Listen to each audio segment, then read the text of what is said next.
नमस्कार दोस्तों, स्वागत है आपका आपके अपने यूट्यूब चैनल अनलर्न में। मेरा नाम गौरव है और मैं एक क्वांट फैकल्टी हूँ। मैं पिछले 5 सालों से बैंकिंग एस्पिरेंट को पढ़ा रहा हूँ और आज हम लोग बहुत इंपॉर्टेंट टॉपिक पढ़ेंगे परसेंटेज, जिसको हम लोग बेसिक टू हाई लेवल पढ़ेंगे। तो इसमें एक सीक्वेंस में चलना है हमें हमें बाकी लोगों की तरह से नहीं पढ़ना है जिसमें सिर्फ क्वेश्चंस करा दिया जाता है और कॉन्सेप्ट नहीं बताया जाता है। ध्यान रखिएगा कि अगर आपको क्वेश्चन इस टॉपिक को अच्छे से समझना है तो आप लोगों को कॉन्सेप्ट बहुत स्ट्रांग होना चाहिए, जैसे कि सक्सेसिव कॉन्सेप्ट, वेटेड एवरेज, वो सारी चीजें मैं आप लोगों को बताऊंगा। बट ये कुछ इस तरीके से सब चीजें बताई नहीं जाती हैं। ठीक है, so let's start without wasting time. पहला टॉपिक, पहली चीज जो हम लोग पढ़ेंगे, सबसे पहली चीज है कि हमें मैक्सिमम से मैक्सिमम परसेंटेज वैल्यूज पता होने चाहिए। परसेंटेज वैल्यू का फ्रैक्शनल वैल्यूज, लाइक जैसे अगर मैं कोई भी चीज का बोलूंगा कि वन को क्या बोलेंगे, one in it self it's complete, और जिसको हम लोग बोलेंगे 100%। वन को 100% बोलते हैं हम लोग फ्रैक्शन में। भाई फ्रैक्शन को परसेंटेज में चेंज करने के लिए 100 मल्टीप्लाई करते हैं तो वन का मतलब होता है 100%। तो 1/2 कितना होता है? 1/2 इज नथिंग बट 50%। मैं सारे परसेंटेज वैल्यू जितनी इंपॉर्टेंट है मैं लिख लेता हूँ। ठीक है, 1/2 इज 50%, 1/3 इज 33.33%, 1/4 इज 25%, 1/5 इज 20%। अब देखिए यहां तक हमारे पास तो याद करना इजी है। इसके बाद मैं जरा लिख दूंगा कि 1/6 करना है, तो मुझे दिख रहा है कि ये 1/3 का हाफ है। तो 33.33 का जो हाफ बनेगा वो कितना बनेगा? 16.66% बनेगा। 16.66%। 1/7, अब देखिए कुछ ऐसी चीजें होंगी जो डिराइव की जा सकती हैं। जैसे 7 एक प्राइम नंबर होता है जिसका फैक्टर आपके पास 1 और 7 इटसेल्फ होता है, तो ये प्राइम नंबर है, इसको डिराइव नहीं किया जा सकता। 1/7 को स्टार मार्क कर दूंगा, इसकी वैल्यू याद रखनी पड़ेगी। और कोई भी फ्रैक्शन को अगर आपको परसेंटेज में कन्वर्ट करना है, 100 मल्टीप्लाई करिए, तो 100/7 का एग्जैक्टली मैं आप लोगों को वैल्यू याद करवा रहा हूँ, दैट इज होता है 14.28% के बराबर। ठीक है, आगे चलते हैं। 1/8, 1/8 को मैं डिराइव कर सकता हूँ 1/4 से। 1/4 का हाफ जो होता है वो 1/8 होता है। 25 का जो हाफ बनेगा वो कितना बनेगा? 12.5% बनेगा।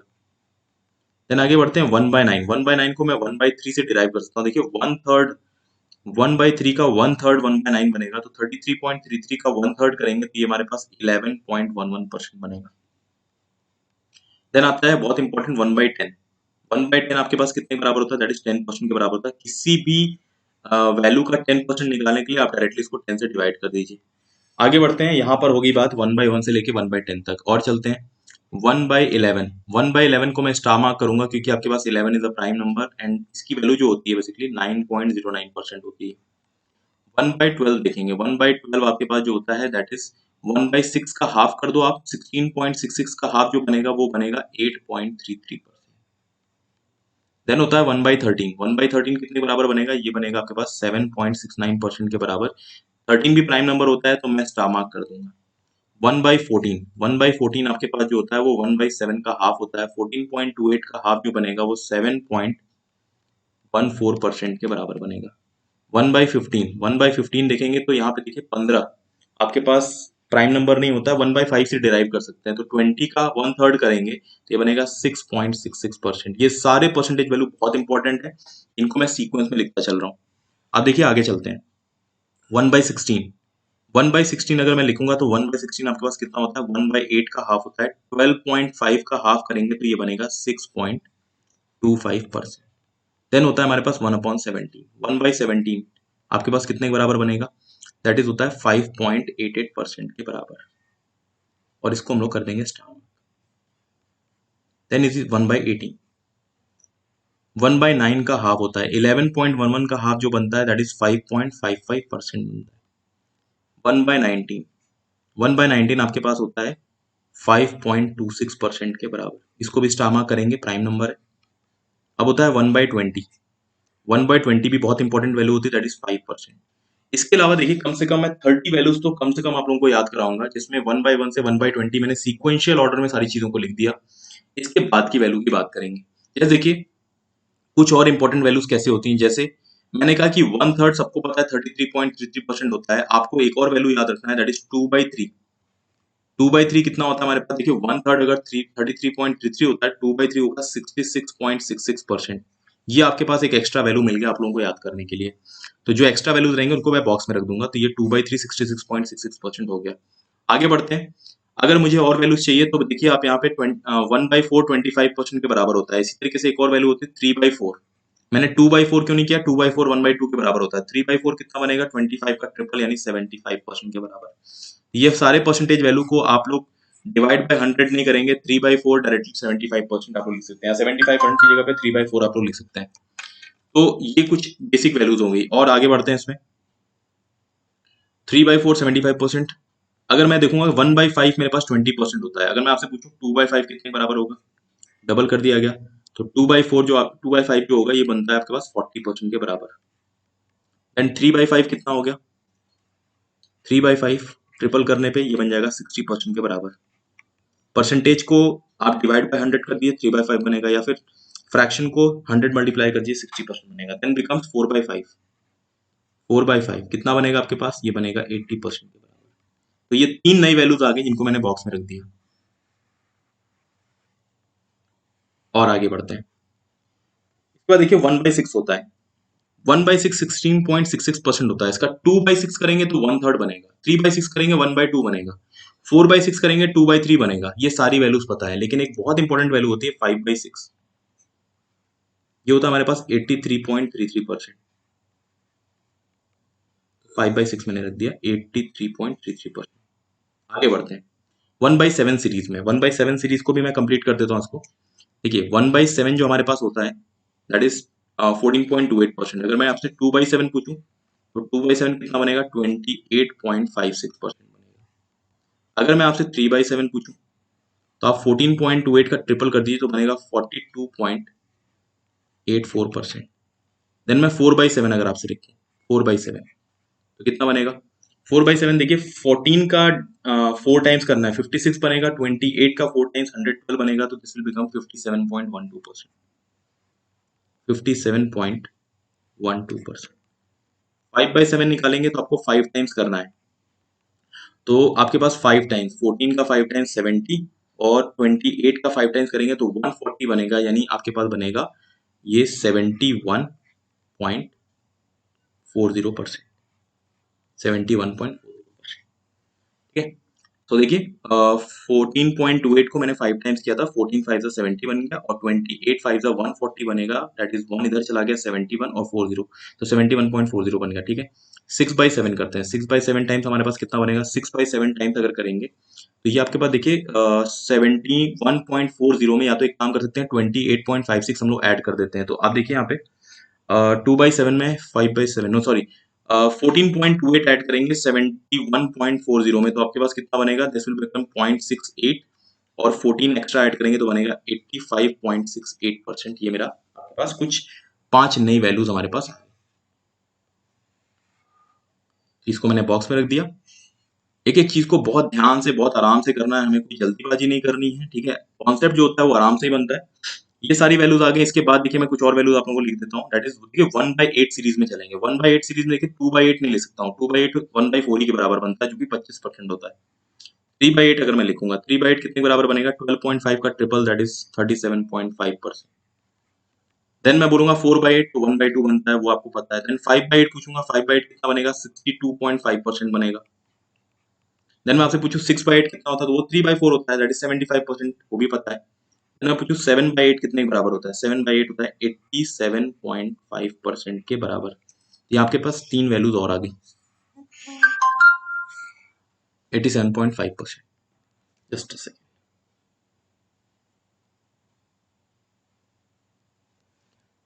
फिर यहाँ पर देखिए तीन वैल्यूज हमारे पास और आ गई। तो मैं अगर काउंट करूं तो 20 वैल्यूज यहाँ पे हो गई। 21 22 23 24 25 26 27 28 29 30 31 32 33 34 34 वैल्यूज हमारे पास अभी तक आ चुकी हैं। ठीक है।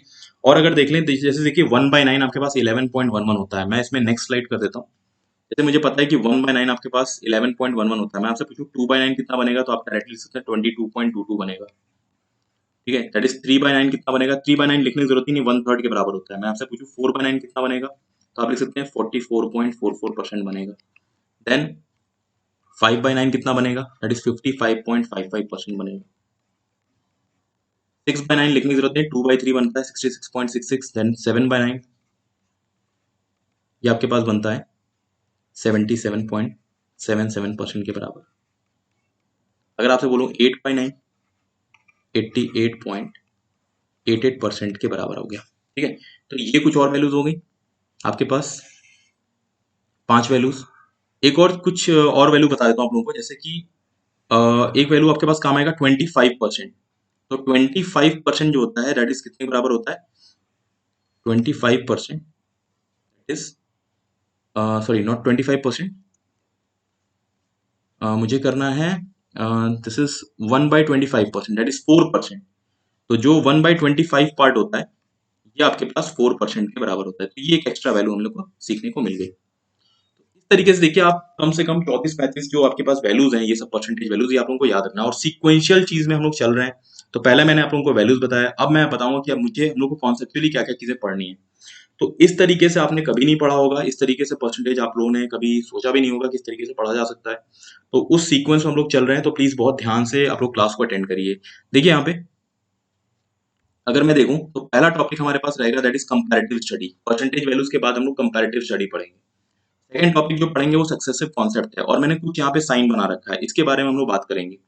प्रोडक्ट कांस्टेंट जो होता है वो सक्सेसिव कॉन्सेप्ट का ही पार्ट होता है, लेकिन इसको थर्ड पार्ट मैंने दे रखा है। फिर आपके पास वेटेड एवरेज, आपको भी कहेगा कि एवरेज को हम लोग परसेंटेज में क्यों पढ़ते हैं, तो उसका भी जवाब मैं आप लोगों को दूंगा। ठीक है, और फिर होता है लास्ट में मिसलेनियस क्वेश्चंस। तो आपके पास बहुत सारे क्वेश्चंस करेंगे हम लोग, प्री से आपके पास हाई लेवल तक आपके पास, ठीक है, मेंस लेवल तक। तो चलिए कुछ बेसिक कॉन्सेप्ट में चलेंगे आपके पास, कुछ कंपैरिजन के बारे में। तो जैसे एग्जांपल ले लीजिए, अगर मैं ए और बी के बारे में बात करूं कि ए जो है मान लो 150 रुपए कमाता है और बी जो है 200 रुपए कमाता है, तो मैं आपसे बोलूं कि दोनों का डिफरेंस कितना है, कि ए कितना ज्यादा कमाता है, या ए सॉरी कितना कम कमाता है। तो ए आपके पास ए और बी का डिफरेंस जो आएगा वो 50 का आएगा। क्वांटिटी वाइज डिफरेंस चेंज नहीं होगा कि ए जो है 50 रुपए कम कमाता है या बी जो है 50 रुपए ज्यादा कमाता है। लेकिन अगर मैं इसी चीज को परसेंटेज वाइज पूछ लूं, तो परसेंटेज वाइज मैं कितने तरीके से पूछ सकता हूं। जैसे पहला चीज मैं पूछूंगा आपसे, फर्स्ट चीज, कि A is what percent of B. A जो है बी का कितना प्रतिशत है, A is what percent of B. Second चीज आपसे पूछ सकता हूं मैं कि B is what percent of A, B is what percent of A. Third चीज पूछ सकता हूं मैं, क्योंकि मुझे दिख रहा है कि ए की वैल्यू कम है, A is what percent less than B. Fourth चीज मैं पूछ सकता हूं कि B is what percent more than A. ये सारी चीजें मैं आपसे आप लोगों से पूछ सकता हूं। तो अब देखिए कि अगर मैं इसको चेंज करूं, इसको जरा मैं सॉल्व करने की कोशिश करूं, थोड़ा सा मैंने पेन चेंज कर दिया। एनीवेज, अब देखिए कंपैरेटिव वैल्यू आप लोगों को पता होनी चाहिए, कंपैरिजन किससे हो रहा है, ये सबसे इंपॉर्टेंट चीज होती है। परसेंटेज बिना बेस वैल्यू के तो कुछ होता ही नहीं है, आपके पास बेस इज ऑलवेज इंपॉर्टेंट। तो मैंने पूछा कि A is what percent of B, तो आप कंपेयर किससे कर रहे हैं, बी से कर रहे हैं। तो आपके पास बी का वैल्यू डिनोमिनेटर में आएगा, जैसे इसको सॉल्व करेंगे तो आपका बनेगा ए अपॉन बी मल्टीप्लाइड बाई 100%। तो ए की वैल्यू कितनी है 150, बी की वैल्यू कितनी है 200, मल्टीप्लाइड बाई कितना 100%। अगर मैं यहाँ पे 50 से डिवाइड करूं तो this becomes 3 times, this becomes 4 times. तो मुझे पता होना चाहिए, देखिए यहाँ पे 3 आ रहा है, यहाँ पे 4 आ रहा है, दिस बिकम्स 3/4। 3/4 देखिए मैंने वैल्यू लिखा हुआ है, 3/4 कितने के बराबर है, दैट इज 75% के बराबर है। तो यहाँ पे मैं डायरेक्टली लिख सकता हूँ, इसका आपके पास वैल्यू कितना आएगा बिना सॉल्व के 75% आएगा। आगे बढ़ते हैं, B is what percent of A. अब कंपैरिजन किससे हो रहा है, ए से कंपेयर हो रहा है, तो बी को कंपेयर करेंगे ए से, डिनोमिनेटर में आएगा मल्टीप्लाइड बाई कितना 100%। तो बी का वैल्यू कितना है 200, मल्टी डिवाइड बाई कितना 150, मल्टीप्लाइड बाई कितना 100%।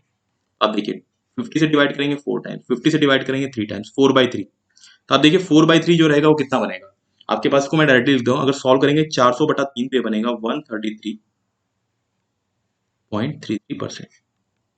आगे बढ़ते हैं, A is what percent less than B. मुझे पता है कि भाई ए का वैल्यू कम है, कंपैरिजन किससे करना है, बी से करना है। तो देखिए बी तो डिनोमिनेटर में आएगा ही आएगा, लेकिन हमें डिफरेंस की बात करनी है। तो डिफरेंस कैसे करते हैं, ए और बी का हम लोग डिफरेंस लेंगे, यहाँ पे ऊपर में ए और बी का डिफरेंस मल्टीप्लाइड बाई कितना 100%। ए और बी का अंतर कितने का है, 50 का है। ठीक है, डिफरेंस हमेशा पॉजिटिव रहता है, तो आपको बड़े और छोटे में से कोई बात नहीं करनी, बड़े में से छोटा ही माइनस करना। तो बी में से ए माइनस करेंगे तो 200 में से 150 जाएगा तो 50 आएगा, और डिवाइड किससे करेंगे 200 से करेंगे। मल्टीप्लाइड बाई कितना 100%।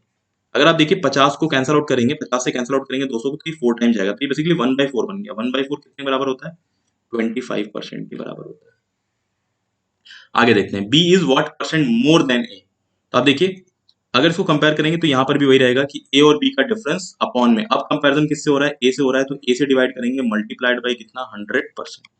तो ए और बी का डिफरेंस बेसिकली कितना आएगा आपके पास? 50 का, अपॉन में कितना? ए से डिवाइड करेंगे, ए का वैल्यू कितना? 150, मल्टीप्लाइड बाई कितना? 100%। तो 50 को अगर 50 से कैंसिल आउट करेंगे 3 टाइम जाएगा, 1/3, 1/3 बिकम्स कितना? 33.33%। ये मेरा इसका परसेंटेज वैल्यू। तो आई होप कि हमने सारी चीजें हमने क्लियर कर ली हैं। यहाँ पे 75%, 133.33%, 25% और 33.33%। तो देखिए हर बार बेस वैल्यू चेंज हो रहा है आपके पास, ठीक है? तो बेस वैल्यू चेंज हो रहा है तो परसेंटेज वैल्यू भी चेंज होगा, ठीक है? विदाउट वेस्टिंग टाइम आगे बढ़ते हैं और पहला सवाल देखते हैं। देखिए बोला हुआ है कि A salary is 25% more than B salary, then find B salary is what percent less than A salary. Comparison का यहाँ पे मेन बात है कि आपके पास यहाँ देखिए बी से कंपेयर किया गया है और यहाँ पे ए से कंपेयर किया जाएगा जिसे पूछा हुआ है। अब देखिए A salary is 25% more than B salary, कैसे करेंगे जरा देखिए। अगर मुझे ए और बी मैंने यहाँ पे रख लिया, 25% का फ्रैक्शनल वैल्यू कितना होता है हमारे पास? 25% का फ्रैक्शनल वैल्यू 1/4 होता है। तो देखिए ये गिवन स्टेटमेंट में आपके पास दिया हुआ है, गिवन स्टेटमेंट में कंपैरिजन किससे किया हुआ है? बी से किया हुआ है। तो ये जो 4 दिख रहा है ये किसका वैल्यू है आपके पास? बी का वैल्यू है। अगर ए का वैल्यू आपके पास मोर है तो आप 1 ऐड कर देंगे, तो यानी बी के नीचे आप लिख लेंगे 4 और ए को लिखने के लिए 1 ऐड करेंगे तो कितना बन जाएगा? 5। ठीक है, बात समझ में आ गई होगी आई सपोज कि A salary is 25% more than B salary, comparison B से होना है तो 4 जो है 25% का फ्रैक्शनल वैल्यू 1/4, तो 4 आपके पास बी के नीचे आ गया। अगर ए का सैलरी ज्यादा है तो न्यूमरेटर को जोड़ देंगे, यानी 1 को ऐड कर दिया, ए का सैलरी कितना आ गया? 5 आ गया, ठीक है? तो ए और बी के सैलरी का रेशियो 5:4 आ गया। अब अकॉर्डिंग टू क्वेश्चन चलेंगे, क्या फाइंड आउट करना है? फाइंड आउट करना है बी की सैलरी ए के सैलरी से कितनी कम है, तो कंपैरिजन ए से करना है तो ए का सैलरी डिवाइड में आएगा 5 और आपसे मोर या लेस पूछा हुआ है तो ये आपको डिफरेंस लेना पड़ेगा। 5 और 4 का डिफरेंस कितना? 1। 1/5 कितना बनेगा आपके पास? 100। 1/5 मल्टीप्लाइड बाय 100%, ये कितने के बराबर आ जाएगा? 20% के बराबर आ जाएगा। अब ध्यान सुनिएगा आप लोग, अगर यही सेम क्वेश्चन मुझे सॉल्व करना है तो मैं जरा सा कुछ जो वैल्यूज लिखा था उन्हीं को लिख लेता हूँ। मैंने लिखा था 1 का वैल्यू 100% है, 1/2 का वैल्यू 50% है, 1/3 का वैल्यू 33.33% है, 1/4 का वैल्यू 25% है, ठीक है, 1/5 का वैल्यू 20% है। इतना तक मैंने वैल्यूज को लिख लिया। अब ध्यान सुनिएगा मैं क्या कर सकता हूँ इस क्वेश्चन को सॉल्व करने के लिए। मैंने एक बहुत सिंपल सी बात बोली कि अगर ए की सैलरी ज्यादा है 25%, किससे कंपेयर हो रही है? बी से, तो डेफिनेटली बी की सैलरी कम होगी। अगर आपको डायरेक्टली आंसर मार्क करना है तो 25% अगर आपके पास सीक्वेंशियल वैल्यू में आ रहा है तो वहां पे चले जाइए, ठीक है? बोल रहा है कि बी की सैलरी कम है, वो परसेंटेज बताना है तो जस्ट नीचे वाला वैल्यू आपका आंसर बन जाएगा। राइट आंसर इस कितना? 20%। डायरेक्टली आप इस चीज को बता सकते हैं। अगले सवाल पे चलेंगे और सेम चीज को फॉलो करेंगे, ठीक है? किसी भी चीज में कोई भी चीज आप लोगों को स्किप हो रही है, अगर आप लोगों को जल्दी लग रहा है तो आप लोग एक बार वीडियो को रिपीट कर लीजिएगा। अगले सवाल पे चलते हैं। A salary 16.66% more than B salary. 16.66% जो होता है वो 1/6 के बराबर होता है। मैंने दिख रहा है कि यहाँ पे कंपैरिजन बी से हो रहा है। अब देखिए यहाँ पे मैंने लिखा ए, यहाँ पे लिखा बी, कंपैरिजन किससे करना है भाई? बी से। तो बी के नीचे हम लोग 6 लिख देंगे, बी का वैल्यू बन जाएगा 6। ए का सैलरी क्या है हमारे पास? मोर, अगर ज्यादा है तो 1 आपके पास ऐड होगा, 6 में 1 जोड़ेंगे कितना बनेगा? 7। अब बोला क्या है? B salary is what percent less than A salary. तो आप देखिए आपके पास डिफरेंस जाना है आपको, लेस या मोर बोला है तो 1 का डिफरेंस आ गया। किससे कंपेयर करना है? ए के सैलरी से। ए का सैलरी है कितना? 7, 1/7। 1/7 मल्टीप्लाइड बाय 100% आप करेंगे तो कितना बनेगा? दैट इज 14.28%, ठीक है? अब मैंने देखा कि 16.66% तो आपके पास सीक्वेंशियल वैल्यू में आ रहा है, तो क्या इसका आंसर हम लोग डायरेक्टली दे सकते हैं? तो जी हाँ, बिल्कुल दे सकते हैं। अगर मैं इसका वैल्यू लिखूं तो देखिए 1/5 20% होता है, 1/6 सीक्वेंशियल वैल्यू में थोड़ा सा कुछ आगे पीछे ऊपर नीचे एक दो वैल्यू लिखूंगा, 16.66% होता है, 1/7 14.28% होता है, 1/8 12.5% होता है। ये सारी वैल्यूज आ गई। अब देखा हमने कि 16.66% पे कंपैरिजन कर रहा है, ठीक है? 16.66% पे चले गए। जब पूछा हुआ है तो बी की सैलरी क्या है आपके पास? बी की सैलरी कम है भाई, ए की सैलरी ज्यादा है लेकिन बी की सैलरी कम है ना, कम है तो मतलब नीचे वाला परसेंटेज आएगा। तो 14.28% मेरा डायरेक्टली आंसर आएगा। अगर ये सीक्वेंस याद रहेगा तो आप डायरेक्टली आंसर मार्क कर सकते हैं। आगे चलते हैं। A salary 7.69%। अब देखिए यहाँ पे क्या किया हुआ है, आपके पास लेस कर दिया है, लेस देन बी सैलरी। ठीक है, तो अब मैं इसको बताता हूँ। 7.69% कितने बराबर होता है? दैट इज 1/13 के बराबर होगा। तो आप देखिए यहाँ पे मैंने लिख दिया ए, यहाँ पे लिख दिया बी। तो 13 जो होगा वो बी का वैल्यू हो जाएगा। अगर लेस है तो 1 माइनस कर देंगे, तो बी का वैल्यू 13 हो गया। 13 में से 1 घटा देंगे तो ए का वैल्यू कितना आ जाएगा? 12 आ जाएगा। बोला हुआ है find B salary is what percent more than A salary. तो डिफरेंस आपको जानना है, ठीक है, मोर बोला है। तो आपको डिफरेंस कितने का आएगा? 12 और 13 का डिफरेंस, एक का डिफरेंस आएगा अपॉन में। किससे कंपेयर करना है? ए से कंपेयर करना है। ए का सैलरी कितना है आपके पास? 12 यूनिट्स है, तो 12 आपके पास 1/12 मल्टीप्लाइड बाय 100% करेंगे तो आपके पास कितना बनेगा? दैट इज 1/6 16.66 होता है, तो 1/12 8.33%। ये आपका आंसर बन जाएगा। ठीक है, इसको भी आप डायरेक्टली चाहे तो कर सकते हैं, क्योंकि सीक्वेंशियल वैल्यू में आ रहा है 1/1 से 1/20, तो सेम तरीके से आप इसको सॉल्व कर सकते हैं। I hope I have made everything clear. आगे वाले पार्ट पे चलेंगे। ये सबसे इंपॉर्टेंट पार्ट है, जिस चीज पे एक्चुअली में फोकस किया नहीं जाता है। ये किताबों में दिया तो होता है, बट एक्चुअली में अब ये पढ़ाना छोड़ दिया गया एक तरीके से। मल्टीप्लाइंग फैक्टर, जो कि बहुत ही इंपॉर्टेंट चीज है। अब इसमें मल्टीप्लाइंग फैक्टर कहाँ कहाँ पे यूज आएगा? जैसे ही आप परसेंटेज इंक्रीमेंट या डिक्रीमेंट की बात करते हैं, हम लोग जब भी परसेंटेज कहीं पर भी इंक्रीमेंट की बात करेंगे या फिर डिक्रीमेंट की बात करते हैं, किस फॉर्म में बताते हैं। ठीक है, तो आपके पास वहां पर मल्टीप्लाइंग फैक्टर एक बहुत इंपॉर्टेंट रोल प्ले करता है। जैसे मैंने कहा कि अगर मैंने कहा कि एक बंदा है, पहला केस ले लेते हैं, एक बंदा है जिसकी सैलरी में 20% का इंक्रीमेंट आ गया, 20% का इंक्रीमेंट आ गया। अगर किसी की भी सैलरी में इंक्रीमेंट आता है तो डेफिनेट सी बात है उसकी कोई पुरानी सैलरी रही होगी जो कि बढ़कर आपके पास एक नई सैलरी बनेगी। तो if anything that is getting incremented और डिक्रीमेंटेड, तो उसकी एक पुरानी वैल्यू होती है, उसकी एक नई वैल्यू होती है। उसी के बीच में ये मल्टीप्लाइंग फैक्टर रिलेशन देता है। ठीक है, अब देखिए कैसे कर सकते हैं इसमें। अगर यहाँ पे 20% का इंक्रीमेंट हो रहा है तो मैं ऐसे बोल सकता हूँ कि अगर किसी बंदे की ओल्ड सैलरी, ठीक है, और यहाँ पे न्यू सैलरी, ओल्ड सैलरी अगर 100 रुपए रही तो भाई 20% का इंक्रीमेंट हो जाएगा, तो न्यू सैलरी कितनी बनेगी? 120 बनेगी। तो ये आपके पास ओल्ड और न्यू का एक रिलेशन आ जाएगा, 100 और 120। अब मुझे एक और चीज ध्यान देना है कि हम लोग कुछ मल्टीप्लाइंग फैक्टर्स कुछ मल्टीप्लाई करते हैं तो किस तरीके से कर सकते हैं। अगर आप देखिए, मुझे न्यू वैल्यू निकालनी है ओल्ड से, तो मैं कुछ मल्टीप्लाई करके ओल्ड को न्यू बना सकता हूँ। जैसे 20% कितने के बराबर होता है? 1/5 के बराबर होता है। जो मल्टीप्लाइंग फैक्टर रहेगा, ध्यान सुनिएगा, मल्टीप्लाइंग फैक्टर जो यहाँ पर रहेगा वो क्या बनेगा आपके पास? 5 तो एज इट इज रहेगा, जो मल्टीप्लाइंग फैक्टर रहेगा। ठीक है, मल्टीप्लाइंग फैक्टर यहाँ पर, ठीक है, 5 तो एज इट इज रहेगा। मुझे ये देखना है कि इंक्रीमेंट हो रहा है या डिक्रीमेंट। अगर इंक्रीमेंट हो रहा है तो 1 इंक्रीज कर दो, कितना बनेगा? 5 में 1 जुड़ेगा यानी 6 बन जाएगा। तो इसमें मल्टीप्लाइंग फैक्टर बन जाएगा 6/5। कोई 120% भी बोल सकता है, कोई दिक्कत नहीं है। तो यहाँ पर ओल्ड को न्यू बनाने के लिए हम लोग क्या कर देंगे? 6/5 मल्टीप्लाई कर देंगे। इसमें और थोड़ा सा देखते हैं, और बहुत अच्छे से इस चीज को समझ लीजिएगा। ठीक है, अगर मैंने कहा कि एक ही सैलरी को अगर हमने सपोज 6.66% घटा दिया, अब देखिए 100 वगैरह मानना आपके लिए बेकार हो जाएगा। तो मुझे अगर न्यू वैल्यू निकालनी है, न्यू वैल्यू कहाँ से निकालना है? ओल्ड वैल्यू से। ओल्ड वैल्यू को न्यू बनाना है। कैसे करेंगे? 6.66% कितने के बराबर होता है? 1/15 के बराबर होता है। अगर ये 1/15 के बराबर होता है तो यहाँ पर जो मल्टीप्लाइंग फैक्टर होगा, यहाँ पर जो मल्टीप्लाइंग फैक्टर, तो वो 15 तो एज इट इज रहेगा, 15 एज इट इज रहेगा। अगर 6.66% का डिक्रीमेंट हो रहा है तो 1 का डिक्रीमेंट हो जाएगा, 15 में से 1 घटा देंगे, कितना बनेगा? 14। तो आपके पास मल्टीप्लाई कितना होगा? 14/15 होगा। तो ओल्ड वाले को अगर न्यू बनाना है तो आपको इसमें कितना मल्टीप्लाई करना पड़ेगा? 14/15 बनाना पड़ेगा। ठीक है, अब एक और चीज ध्यान सुनते हैं। जैसे मैं पिछले वाले में बात करता हूँ, अगर आप 6/5 मल्टीप्लाई कर रहे हैं तो यहाँ पे जो 5 रहेगा वो इसके ओल्ड वैल्यू को रिप्रेजेंट करता है। अगर हम लोग सिंगल फॉर्म में रखना चाहते हैं तो 5 इसके ओल्ड वैल्यू को रिप्रेजेंट करेगा, 6 जो रहेगा इसके न्यू वैल्यू को रिप्रेजेंट करेगा। एक सिंपल सी बात याद रखने वाली है। जैसे यहाँ पे 15 इसके ओल्ड वैल्यू को रिप्रेजेंट करेगा और 14 जो रहेगा इसके न्यू वैल्यू को रिप्रेजेंट करेगा। अब देखिए ये चीज कहाँ कहाँ पे काम आ सकती है।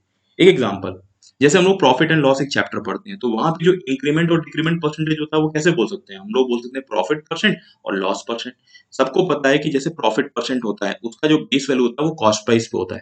तो मान लीजिए मैं प्रॉफिट की बात करता हूँ, तो मैंने कहा कि 33.33% आपके पास प्रॉफिट हो रहा है। 33.33% का प्रॉफिट हो रहा है, यानी इंक्रीमेंट हो रहा है। और प्रॉफिट का बेस वैल्यू क्या होता है? प्रॉफिट का बेस वैल्यू होता है सीपी। अब एक सिंपल सी बात है, एक प्रोसीजर अगर हम लोग स्टोरी वाइज देखें तो हमारे पास दिमाग में क्या आएगा? एक दुकानदार होता है, वो सामान को खरीदता है, दैट इज उस जिस प्राइस पे खरीदता है उसको कॉस्ट प्राइस बोलते हैं। फिर वो कुछ प्रॉफिट ऐड करके उसको सेलिंग प्राइस पे उसको बेचता है, वो that price is called as selling price. तो प्रॉफिट जो परसेंटेज होता है वो बेसिकली रिलेशन देता है सीपी और एसपी के बीच में। अब पहले क्या हुआ? पहले उसने सेल आउट नहीं किया, पहले उसने खरीदा, पहले खरीदा फिर बेचा। तो जो खरीदा वाला प्राइस वो ओल्ड हो गया, जो बेचने वाला प्राइस था वो न्यू हो गया, दैट इज सेलिंग प्राइस। अब इन्हीं के बीच में मल्टीप्लाइंग फैक्टर से आप इसमें रिलेशन निकाल सकते हैं। जैसे मैंने कहा 33.33% कितने के बराबर होता है, तो आपने कहा कि 1/3 के बराबर होता है। मैंने कहा ये जो 3 है ये ओल्ड वैल्यू को रिप्रेजेंट करेगा, मतलब 3 आपके पास सीपी को रिप्रेजेंट कर रहा है यहाँ पे, और 1 किसको रिप्रेजेंट कर रहा है? अब प्रॉफिट हो रहा है तो 1 आपके पास यहाँ पे प्रॉफिट को रिप्रेजेंट कर रहा है। तो यहाँ पे अगर मैं रिलेशन बोलूं सीपी और एसपी का, आप डायरेक्टली आप सीपी और एसपी का रेशियो लिख सकते हैं कि भैया 3 रुपए के सामान को 1 रुपए के लाभ में बेचा गया तो सेलिंग प्राइस कितना हो गया? 4 रुपए हो गया। इस तरीके से लिख सकते हैं। या फिर मल्टीप्लाइंग फैक्टर का कैसे यूज कर सकते हैं कि अगर देखिए सेलिंग प्राइस एक न्यू वैल्यू है, अगर मुझे कॉस्ट प्राइस को सेलिंग प्राइस बनाना है या कॉस्ट प्राइस से सेलिंग प्राइस निकालना है, तो आपको सीपी में क्या मल्टीप्लाई करना पड़ेगा? दैट इज मल्टीप्लाइंग फैक्टर यहां पे जो बनेगा, मल्टीप्लाइंग फैक्टर जो यहां पे बनेगा दैट विल बी 4/, ठीक है, ये इसका मल्टीप्लाइंग फैक्टर यहाँ पे होगा। 3 तो आपके पास एज इट इज रहेगा, 1 ऐड हो जाएगा तो 4/3। तो आप क्या करिए, सीपी में 4/3 मल्टीप्लाई कर दीजिए, तो आपके पास यहाँ पे सेलिंग प्राइस मिल जाएगा। ठीक है, सेम आपके पास केस होता है लॉस का। ठीक है, तो एक और केस में डिस्कस कर लेते हैं। तो अल्टीमेटली मैं चाहता हूँ कि आप लोग ये मल्टीप्लाइंग फैक्टर बहुत अच्छे से पढ़ लें कि जैसे देखिए इस वाले पार्ट में मल्टीप्लाइंग फैक्टर कितना है? 4/3 है। यहाँ पे मल्टीप्लाइंग फैक्टर कितना? 6/5 है। यहाँ पे कितना है? 14/5 है। तो ये मल्टीप्लाइंग फैक्टर हर सवाल में हर तरीके से यूज आएगा। तो अगर सीक्वेंशियल चीजों में चलते जाएंगे तो आप लोगों को बहुत मजा आएगा इस चीज में। ठीक है, चलिए। तो पहला जो हमारे पास इसमें सेकंड जो कॉन्सेप्ट हम लोग को पढ़ना है वो सक्सेसिव कॉन्सेप्ट पढ़ना है। अब मल्टीप्लाइंग फैक्टर के बाद जरा सक्सेसिव कॉन्सेप्ट पे थोड़ा सा इस कॉन्सेप्ट पे थोड़ा सा ध्यान दे देते हैं। ठीक है, तो जितनी चीज मैं बता सकता हूँ उतनी मैं बता दूंगा आप लोगों को। तो देखिए, सबसे पहली चीज मैंने एक साइन बना रखा है। ये साइन क्या होता है आपके पास? मल्टीप्लीकेशन का। दुनिया का कोई भी फॉर्मूला जहां पर आपके पास मल्टीप्लीकेशन यूज होता है वहां पर आप सक्सेसिव कॉन्सेप्ट इस्तेमाल कर सकते हैं। एक सिंपल सा एग्जांपल मैं लेता हूं। जैसे मान लीजिए, इसमें पहला पॉइंट आप लोगों को बता देता हूँ। फर्स्ट पॉइंट है कि मान लीजिए जैसे कोई फॉर्मूला है C equals to A into B, C equals to A into B, formula आ गया आपके पास मल्टीप्लीकेशन। मान लीजिए मैंने ए को कुछ एक्स परसेंट आपके पास चेंज कर दिया और बी को मैंने कुछ वाई परसेंट चेंज कर दिया, तो सी में परसेंटेज चेंज डेफिनेटली आएगा। अगर ए का वैल्यू बढ़ गया या घट गया, बी का वैल्यू कुछ बढ़ गया घट गया, तो सी में डेफिनेटली चेंज आएगा। और वो कितने परसेंट का आएगा इसको हम लोग एक फॉर्मूले से भी देखते हैं, that is X plus Y, X plus Y plus X Y by 100% का यहाँ पर चेंज आएगा। इस चीज को फॉर्मूले से भी देख सकते हैं। प्रूविंग करने की जरूरत नहीं है, बस आप लोग जानकारी के लिए रख लीजिए। अब किसी के दिमाग में आएगा अगर 3 वैल्यूज होती तो 3 वैल्यूज के लिए हम लोग कोई फॉर्मूला इस्तेमाल नहीं करेंगे, उसके लिए भी फॉर्मूला होता है बट फॉर्मूला इस्तेमाल नहीं करेंगे, उसको किसी और तरीके से देखेंगे। सेकंड पॉइंट पे चलते हैं। जस्ट यहाँ पर सेकंड पॉइंट पे चलते हैं। सेकंड पॉइंट पे क्या होता है कि सक्सेसिव कॉन्सेप्ट एक और जगह पे इस्तेमाल कर सकते हैं। ठीक है, कि जब for every percentage change, for every percentage change, if the base value changes, if the base value changes, the concept applied is successive. The concept applied is successive. ठीक है, तो ये कुछ चीजों को आप लोगों को ध्यान देना पड़ेगा। ठीक है, सक्सेसिव कॉन्सेप्ट। थर्ड पॉइंट पे चलते हैं। सक्सेसिव परसेंटेज चेंज से, ठीक है, सक्सेसिव परसेंटेज चेंज से जो सिंगल परसेंटेज चेंज निकालते हैं, इससे हमारे पास क्या होता है? स्टार्टिंग और एंडिंग पॉइंट में रिलेशन हम लोग निकाल सकते हैं। स्टार्टिंग और एंडिंग पॉइंट में हम लोग रिलेशन निकाल सकते हैं, बीच की सारी चीजें गायब हो सकती हैं। ठीक है, अब वो क्या क्या चीजें मैं बता रहा हूँ, एक एक पॉइंट को अच्छे से पढ़ते रहिए, सीखते रहिए। मैं सभी चीजों को सवालों में आप लोगों को लिंक कराऊंगा। ठीक है, चलिए फोर्थ पॉइंट पे चलते हैं। एक और चीज है, एक टाइप ऑफ क्वेश्चन होता है जहां पर बार बार आपके पास रिमेनिंग वर्ड यूज किया रहता है, रिमेनिंग। तो वैसे क्वेश्चंस में चाहे डायरेक्टली रिमेनिंग वर्ड यूज करें, चाहे इनडायरेक्टली आपके पास रिमेनिंग वर्ड यूज कर रहा होगा, वैसे क्वेश्चन में सक्सेसिव कॉन्सेप्ट इस्तेमाल होता है। तो ये कुछ बहुत ही इंपॉर्टेंट चीज है, ठीक है, जो आप लोगों को जानना होगा। एक और चीज मैं बताता हूँ कि सक्सेसिव का कोई भी सबसे बेस्ट एग्जाम्पल पूछेगा तो आपके पास सक्सेसिव का सबसे बेस्ट एग्जाम्पल कंपाउंड इंटरेस्ट होता है। इंटरेस्ट पे इंटरेस्ट सुना होगा आप लोगों ने, सक्सेसिव में लगता है, सीआई में लगता है, वो सबसे बेस्ट एग्जाम्पल है सक्सेसिव का। अब एक एक करके सारी चीजों को हम लोग ओपन अप करेंगे। जैसे बिल्कुल बेसिक सा सवाल हमारे पास है, ठीक है। अब देखिए क्या बोला हुआ है कि if the length of rectangle length and breadth of a rectangle is increased by 20% and 30% respectively, find the percentage change in the area of the rectangle। बहुत ही सिंपल सा क्वेश्चन है। एरिया का फॉर्मूला क्या होता है रेक्टेंगल का, that is length into breath, ठीक है, लंबाई गुणे चौड़ाई। यहाँ पे क्या हो रहा है कि यहाँ पे 20% का इंक्रीमेंट आ गया और यहाँ पे 30% का इंक्रीमेंट आ गया ब्रेथ में। एरिया में कितना चेंज आएगा, देखिए मैंने एक फॉर्मूला बताया था आप लोगों को, x plus Y plus X Y by 100। तो अगर आपको एरिया में परसेंटेज चाहिए, परसेंटेज चेंज इन एरिया, तो कितना बन जाएगा, 20 और 30 को जोड़ देंगे प्लस 20 और 30 को मल्टीप्लाई कर देंगे अपॉन में 100%, कैंसल आउट कर दिया। यहाँ पे कितना बन जाएगा, 20 30 देखिए 50, 50 और 6 कितना बन जाएगा 56%। अगर ये दोनों इंक्रीमेंट हो रहा है तो डेफिनेटली यहाँ पर भी इंक्रीमेंट आएगा, 56% का आपके पास क्या आ गया, इंक्रीमेंट आ गया। तो एक तरीका ये हो गया इसको निकालने का फॉर्मूला से। बट मैं चाहता हूं कि आप लोग मल्टीप्लाइंग फैक्टर का इस्तेमाल करें। देखिए मैं सारी चीजों को रब कर दूंगा और जो भी इंपॉर्टेंट पॉइंट्स बता रहा हूं आप लोग प्लीज देखते रहिएगा, नोट बनाते रहिएगा, ठीक है। अगर मैंने कहा कि area of rectangle equals to length into breadth, तो लेंथ में कितने का इंक्रीमेंट हो रहा है, 20% का। अगर किसी भी चीज में इंक्रीमेंट इंक्रीमेंट होगा तो मल्टीप्लाइंग फैक्टर का इस्तेमाल आएगा, यानी 1/5 का इंक्रीमेंट हो रहा है। यहाँ पे 30% का इंक्रीमेंट हो रहा है, कितना हो जाएगा 3/10, 30% विल बी 3/10 का इंक्रीमेंट। अब देखिए मैं आपसे कहता हूँ मल्टीप्लाइंग फैक्टर कितना बनेगा अगर कोई चीज 1/5 इंक्रीज कर रही है, तो देखिए 5 तो आपके पास एज इट इज आ जाएगा, 5 में एक जोड़ेंगे तो कितना बनेगा, 6/5 बन गया। ब्रेथ की बात करिए 10 तो एज इट इज रहेगा, ये भी इंक्रीमेंट कर रहा है तो 3 ऐड हो जाएगा, तो कितना बन गया 13 बन गया। अब देखिए एरिया क्या बनेगा, नीचे 5 और 10 मल्टीप्लाई हुआ तो यहाँ पे बन गया 50 और 6 और 13 मल्टीप्लाई हो गया तो ये बन गया 78, ठीक है। तो आपके पास 50 और 78 आ गया। एक चीज बहुत ध्यान से याद रखना है आप लोगों को कि 50 और 78 है तो आपके पास ये हमेशा ओल्ड वैल्यू को रिप्रेजेंट करेगा, डिनोमिनेटर वाला ओल्ड वैल्यू को रिप्रेजेंट करेगा मल्टीप्लाइंग फैक्टर में, ऊपर वाला न्यू वैल्यू। यानी अगर आपके पास 50 एरिया से 78 हो गया तो हमारे पास डेफिनेटली यहाँ पे इंक्रीमेंट हो ही रहा है। अब एक चीज और परसेंटेज में हम लोग देख सकते हैं कि परसेंटेज होता है कि एनीथिंग कैलकुलेटेड आउट ऑफ 100। तो 50 अगर आपके पास बेस वैल्यू है, ओल्ड वैल्यू है, तो 50 को क्या 100 बनाया जा सकता है, तो कोई बात नहीं। अगर मैं इसको ऐसे भी बोल सकता हूँ, अगर मुझे डायरेक्टली बताना हो कि भाई 50 को अगर आप 100 कर देंगे, ओल्ड वैल्यू को 100 कर देंगे यानी डबल कर दिया आपने, तो सिंपल सी बात है 78 को डबल करने पे कितना बनेगा, ये 156 बन जाएगा। तो 100 वैल्यू अगर 156 हो गई तो आपके पास अगर बेस वैल्यू अगर आपके पास 100 है तो डायरेक्टली देखिए चेंज कितना हो रहा है, 100 से 156 हुआ, यानी बोल सकते हैं 56% इंक्रीमेंट हो गया। तो मल्टीप्लाइंग फैक्टर का हमने इस्तेमाल कर लिया। अब देखिए यहाँ पे सक्सेसिव तो इस्तेमाल हो रहा है क्योंकि मल्टीप्लीकेशन साइन हमने यहाँ पर इस्तेमाल किया हुआ था। एरिया ऑफ रेक्टेंगल का फॉर्मूला होता है लेंथ इनटू ब्रेथ। अच्छा अब देखिए एक चीज बताइए कि क्या इस क्वेश्चन में कोई भी वैल्यू दिया हुआ है, वैल्यूज इन द सेंस कि क्या लेंथ का ब्रेथ का कि कितना सेंटीमीटर है, कितना मीटर है, कौन कितना फिट है, आपके पास कोई भी वैल्यू नहीं दिया हुआ है। वैल्यूज होती है दो तरीके की, एक होती है रियल वैल्यू और एक होती है रिड्यूस्ड वैल्यू। रिड्यूस्ड वैल्यू को आप रेशियो भी बोल सकते हैं। तो आपके पास ना रियल वैल्यू है ना रिड्यूस्ड वैल्यू है, इसके बिना भी क्वेश्चन सॉल्व हो सकता है कि 56% इसका आंसर आ गया।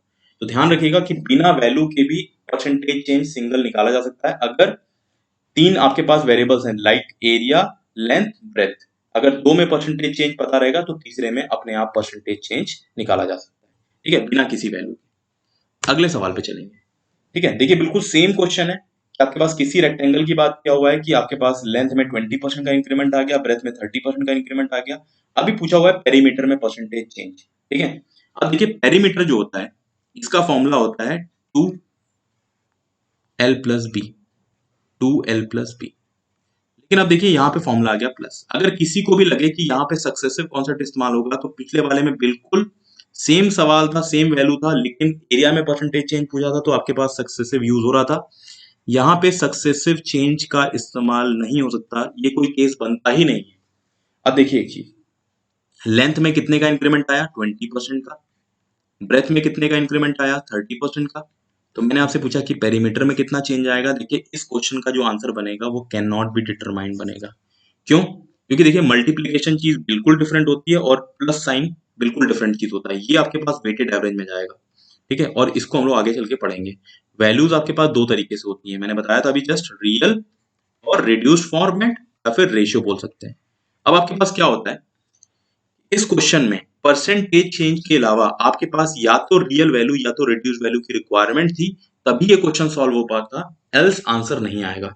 एक और काम कर सकते हैं, अगर आपको ट्राई करना है तो आप दो सेट ऑफ वैल्यू ले लीजिए लेंथ ऑफ ब्रेथ की। मान लीजिए 100-50 ले लिया, अगले वाले में 30-40 ले लिया, ठीक है।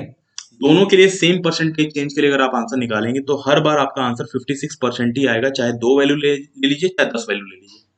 लेकिन पेरीमीटर के केस में अगर आप दो सेट ऑफ वैल्यूज लेंगे, ठीक है, लेंथ ऑफ ब्रेथ अगर 100-200 ले लिया या फिर 50-70 ले लिया, कुछ भी ले लिया, आपके पास अलग अलग रेक्टेंगल के लिए इस 20 और 30% चेंज के लिए हर बार पेरीमीटर में परसेंटेज चेंज डिफरेंट आएगा, इसीलिए इसका answer can not be determined होता है। इसीलिए मैंने स्पेसिफाई किया कि परसेंटेज चेंज के अलावा हमारे पास वैल्यूज की रिक्वायरमेंट होती है, ठीक है। तो यहाँ पर आंसर जो बनेगा कैन नॉट बी डिटरमाइंड बनेगा। बहुत ही अच्छे ऑर्डर में हर एक चीज चल रही है, तो प्लीज आप लोग बहुत ध्यान से एक एक चीज को पढ़ते रहें। इस सवाल में देखते हैं, बोला हुआ है कि price of sugar is increased by 14.28% and the consumption is decreased bye 12.5%, find the percentage change in the expenditure of a family. अब देखिए यहाँ पे देखते हैं, अगर मैं एक्सपेंडिचर की बात करूं यानी खर्च की बात करूं, तो आपके पास कितने के बराबर होता है? यानी किसी भी चीज का price multiplied by it's consumption, या फिर आपके पास क्वांटिटी बोल सकते हैं, कंजम्पशन या फिर क्वांटिटी। तो प्राइस और कंजम्पशन को मल्टीप्लाई करेंगे, एक्सपेंडिचर बनेगा। अब मैंने आपसे पूछा कि प्राइस में कितने का इंक्रीमेंट आ रहा है? 14.28% का। मुझे कोई फॉर्मूला इस्तेमाल नहीं करना है। 14.28% कितना होता है? 1/7 के बराबर होता है, जैसा मैंने पहले बताया था। अब यहाँ पे इंक्रीमेंट हो रहा है, ठीक है। यहाँ पे कंजम्पशन में 12.5% का डिक्रीमेंट हो रहा है, कितना होता है भाई? 1/8 के बराबर होता है, और यहाँ पे ये डिक्रीमेंट हो रहा है। अब देखिए कि अगर 1/7 का इंक्रीमेंट हो रहा है, तो मैं पूछूं कि मल्टीप्लाइंग फैक्टर कितना होगा, तो देखिए डिनोमिनेटर में आप 7 लिख सकते हैं, कंजम्पशन के केस में डिनोमिनेटर में आप 8 लिख सकते हैं। अब आपको डिसाइड करना है कि इंक्रीमेंट हो रहा है कि डिक्रीमेंट हो रहा है। अगर यहाँ पे इंक्रीमेंट हो रहा है तो 7 में से 1 ऐड कर दीजिए, कितना बन जाएगा? ये 8 बन जाएगा। अगर डिक्रीमेंट हो रहा है तो 8 में से 1 माइनस कर दीजिए, कितना बनेगा? 7 बनेगा। और आप मल्टीप्लाई करिए, मल्टीप्लाई करने की जरूरत ही नहीं पड़ेगी, 7 से 7 कैंसिल आउट हो जाएगा, 8 से 8 कैंसिल आउट हो जाएगा।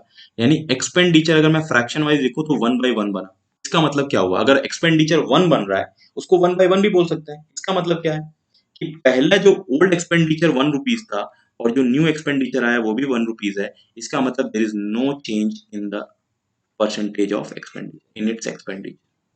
एक्सपेंडिचर में कोई चेंज नहीं आएगा, दैट विल बी 0%, ठीक है। सो मल्टीप्लाइंग फैक्टर देखिए यहाँ पे 8/7 जो बनाया है, 7/8 जो बनाया है, ये सब मल्टीप्लाइंग फैक्टर है। बहुत ही अच्छे तरीके से इस्तेमाल करना शुरू कर दीजिए मल्टीप्लाइंग फैक्टर का। आगे बढ़ते हैं, सवाल में देखिए, अब आपके पास सिलेंडर बोल दिया हुआ है। If the radius of a cylinder is increased by 25% and its height is decreased by 16.66%, find the percentage change in the volume of cylinder, ठीक है। अब मुझे नहीं पता, शायद कैलकुलेटिव हो जाए, बट वॉल्यूम का फॉर्मूला क्या होता है हमारे पास? पाई r²h। मैं r को दो बार लिख लेता हूँ, r×r, इस तरीके से। यहाँ पे ध्यान रखिएगा, आपको वॉल्यूम का वैल्यू नहीं निकालना, परसेंटेज से चेंज सिर्फ निकालना है। तो देखिए सबसे पहली चीज क्या होती है यहाँ पे, सबसे पहली चीज यहाँ पर पाई जो होता है वो एक कांस्टेंट वैल्यू होता है, 3.14 या फिर 22/7 बोलते हैं, ठीक है। तो एक कांस्टेंट वैल्यू होता है, इसका कोई यूज नहीं होगा परसेंटेज चेंज निकालने में। अभी मैं रेडियस की बात करूंगा, तो रेडियस में 25% का इंक्रीमेंट आ गया। तो देखिए रेडियस सिर्फ एक नहीं है, दो है। 25% यानी 1/4 होता है, 1/4 का हो गया इंक्रीमेंट। तो अब इसका मतलब क्या होगा? मल्टीप्लाइंग फैक्टर देखिए यहाँ पे डिनोमिनेटर में 4 और यहाँ पर भी कितना बनेगा? 4। 4 में एक जोड़ देंगे, कितना बनेगा? 5। यहाँ पर भी 5 आएगा और यहाँ पर भी 5 आएगा। हाइट की बात कर लीजिए, 16.66% का डिक्रीमेंट आएगा 1/6 का। तो आप देखिए मल्टीप्लाइंग फैक्टर कितना बनेगा? ओल्ड वैल्यू तो 6 बन जाएगी, 6 में से 1 घटा देंगे, कितना बन जाएगा आपके पास? 5 बन जाएगा, ठीक है। तो ये सारी वैल्यूज हमारे पास आ गई। अब देखिए ऊपर वाला वैल्यू न्यू, नीचे वाला ओल्ड, मल्टीप्लाई करते हैं। 5/4 ओके फाइन। तो देखिए 4 4 का कितना 16, 16 6 का कितना बनेगा 96 बनेगा। ये आपके पास इसका ओल्ड वैल्यू आ गया वॉल्यूम का। 5 5 25, 25 5 125। ये आपके पास कितना आ गया इसका न्यू वैल्यू आ गया। अगर मैं बोलूं कि पुराना वॉल्यूम आपके पास 96 यूनिट क्यूब था और न्यू वैल्यू जो आया आपके पास 125 यूनिट क्यूब है, तो कितने का इंक्रीमेंट आया 29 का इंक्रीमेंट आया। हमेशा इंक्रीमेंट डिक्रीमेंट का बेस वैल्यू क्या होता है, हमेशा इंक्रीमेंट डिक्रीमेंट का बेस वैल्यू ओल्ड वैल्यू होता है। इन 96 से डिवाइड करेंगे, मल्टीप्लाइड बाय कितना बनेगा 100%। ठीक है, इसको एक और चीज देख सकते हैं। अगर मुझे इसमें रफली फटाफट वैल्यू निकालना है तो मैं एक काम कर सकता हूँ। देखिए 29 और 96 का अगर मैं रफली आपसे रेशियो पूछूं तो आप बोल सकते हैं कि इसको 30 और 100 बना दो, 3/10 आपके पास रफली रेशियो बनेगा, 3/10 बनेगा। तो आप एक काम कर दीजिए, या फिर 3/10 नहीं लिखें, 20 और 100 बोल दीजिए, या फिर 20 और 80, 1/4 बोल सकते हैं, इसको ज्यादा इजी रहेगा, 1/4 बोल दीजिए। ठीक है, रफ एक आपके पास आप लोगों को इसकी वैल्यू बतानी है, तो इसको मैंने 20 बना दिया, इसको मैंने 80 बना दिया, रफली मैंने 1/4 बना दिया। अब देखिए यहाँ पे कि इसको 96 को मैंने क्या किया कि नियरेस्ट 100 बनाने के लिए मैं इसको 4 ऐड कर दिया, तो ऊपर मैं क्या करूंगा इसमें 1 ऐड कर दूंगा, तो आपके पास ये कितना बन जाएगा दैट इज 30, और यहाँ पे बनेगा 100 मल्टीप्लाइड बाई कितना 100। तो 29 से अगर 3 से टाइम से कैंसिल आउट करते हैं तो 87 जाता है आपके पास, 29 से 3 times if I am not mistaken. ठीक है, तो आपके पास ये रफली मेरे पास कितना बन रहा है 30% बन रहा है, वैसे ये 30% अप्रोक्सीमेट बन रहा है।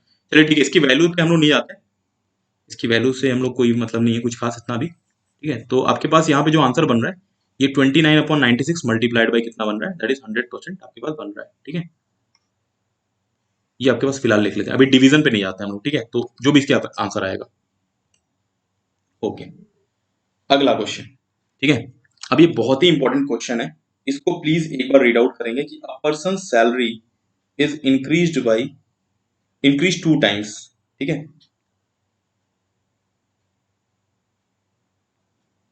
And it becomes 15/8 times of its original. इसके बाद बोल रहा है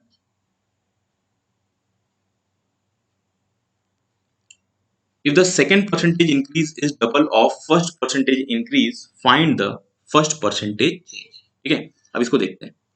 देखिए मैंने कुछ पॉइंट्स बताया था आप लोगों को, जस्ट रिवाइज करा देता हूं कि अगर for every percentage change if the base value changes the concept applied is successive. अब इसका मतलब क्या है जरा देखते हैं, पहले सवाल पे चलते हैं।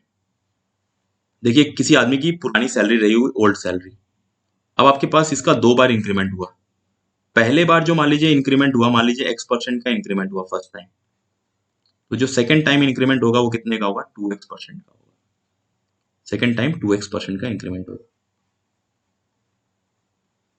अब ऐसा करने पे जो आपकी सैलरी है वो 15/8 टाइम्स हो जाएगी ऑफ इट्स ओरिजिनल। तो देखिए कंपैरिजन किससे हो रहा है, कंपैरिजन हो रहा है ओरिजिनल से। ठीक है, इसका मतलब डिनोमिनेटर हमेशा बेस वैल्यू को रिप्रेजेंट करता है। तो मैं यहाँ पे बोल सकता हूं कि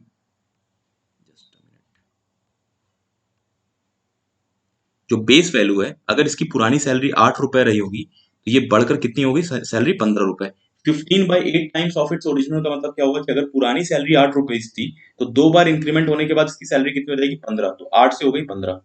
अगर 8 से हो गई सैलरी 15 तो कितने का इंक्रीमेंट हुआ आपके पास 7 का इंक्रीमेंट हुआ, 7 रुपए का इंक्रीमेंट हो गया। 7 का इंक्रीमेंट कितने पे 8 पे। 7/8 मल्टीप्लाइड बाय 100% जो बनता है ये बनता है 87.5%। जो सिंगल परसेंटेज चेंज आ रहा है वो 87.5% के बराबर आ रहा है। ठीक है, और मुझे पता है कि पहले वाला का इंक्रीमेंट x% है, सेकंड वाले का 2x% है, अकॉर्डिंग टू क्वेश्चन मैंने लिया हुआ है। आपको यहाँ पे फाइंड द परसेंटेज चेंज निकाला है, यानी हमारे अकॉर्डिंग x% की वैल्यू निकालनी है, x की वैल्यू निकालनी है आपको। ठीक है, न्यूमेरिकल वैल्यू। अब देखिए आप चाहे तो आप इसमें मल्टीप्लाइंग फैक्टर का इस्तेमाल कर सकते हैं या जो भी इस्तेमाल करें। ठीक है, अब देखिए 20% का फ्रैक्शन वैल्यू कितना होता है, 20% का फ्रैक्शन वैल्यू जो होता है वो 1/5 होता है। 30% का जो फ्रैक्शन वैल्यू होता है वो 3/10 होता है। 40% का जो वैल्यू होता है वो 2/5 होता है, और 25% का 1/4 होता है।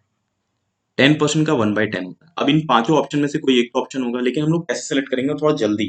तो आप देखिए ऑप्शन आप उठा सकते हैं। जैसे एग्जाम्पल, अगर मैंने कहा कि यहाँ पे 20% अगर मैंने कहा x की वैल्यू हो गई, सपोज कर लो ये 20% है, तो ये वैल्यू कितना हो जाएगा 40%। और 20 और 40 का सक्सेसिव में परसेंटेज चेंज कौन से फॉर्मूले से लगता है, हमारे पास एक फॉर्मूला होता है that is called as x plus Y plus X Y by 100, जो मैं आप लोगों को बता चुका हूँ। वो यहाँ पर भी एप्लीकेबल है, सक्सेसिव का ही तो केस है। ठीक है, केस वैल्यू चेंज हो रहा है तो single percentage change x plus Y plus X Y by 100 से लगाया जा सकता है। तो व्हाट वुड आई डू कि आपके पास देखिए 20% और 40% अगर हम लोग लेंगे तो यहाँ पे बन जाएगा 20 प्लस 40 प्लस 20 इंटू 40 और डिवाइड बाई 100। ये अगर सॉल्व करेंगे तो ये बन जाएगा आपके पास कितना 20 प्लस 40 दैट इज 60, 60 प्लस 8 2 4 8 तो 68% आएगा। आना चाहिए 87.5%। तो डेफिनेटली मुझे पता लग गया कि ये ऑप्शन तो मेरा गलत हो गया। ठीक है, ये मैच नहीं कर सकता। आगे देख लेते हैं। अगर सपोज कर लो कि मैंने यहाँ पे 30% मान लिया, इधर बनेगा 60%। यहाँ पे सिंगल परसेंटेज चेंज कितना बनेगा 30 प्लस 30 इंटू 60 डिवाइड बाई 100। तो अब देखिए कितना बनेगा 30 60 90 और आपके पास ये कैंसिल आउट कर देंगे। तो देखिए इसको सॉल्व करने की जरूरत ही नहीं है। अगर आप 30 प्लस 60 कर रहे हैं तो यहीं पे 90 बन रहा है, तो कुछ तो और ऐड होगा।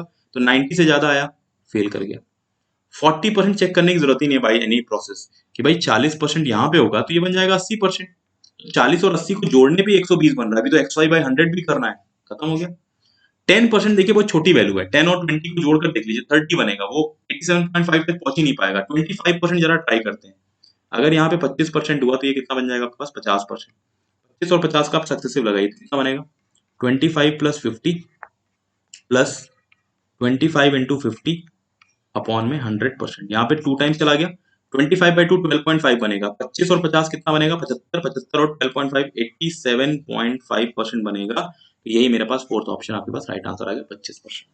किस तरीके से सवाल को सॉल्व करना है, किस तरीके से हिट एंड ट्रायल लेना है, ये सारी चीजें आप लोगों को बताई जा रही है। ठीक है, तो एक एक चीज को अच्छे से देखते रहिए। अगला सवाल बहुत ही इंपॉर्टेंट और बहुत ही बेनिफिशियल क्वेश्चन है आप लोगों के एग्जाम के लिए। ठीक है, तो इस वीडियो का ये लास्ट क्वेश्चन रहेगा। तो प्लीज जितने लोगों को अच्छा लग रहा है वीडियो, प्लीज सब्सक्राइब जरूर कर सकते हैं आप लोग, लाइक शेयर कर दीजिएगा। ठीक है, तो सवाल पे चलते हैं। यहाँ पे देखिए, यहाँ पे 3 इंक्रीमेंट हो रहा है, बहुत ध्यान से देखिएगा कि राम की सैलरी जो है इसमें 3 बार इंक्रीमेंट हो रहा है, x%, 2x% और 4x% का सक्सेसिव इंक्रीज हो रहा है यहाँ पे।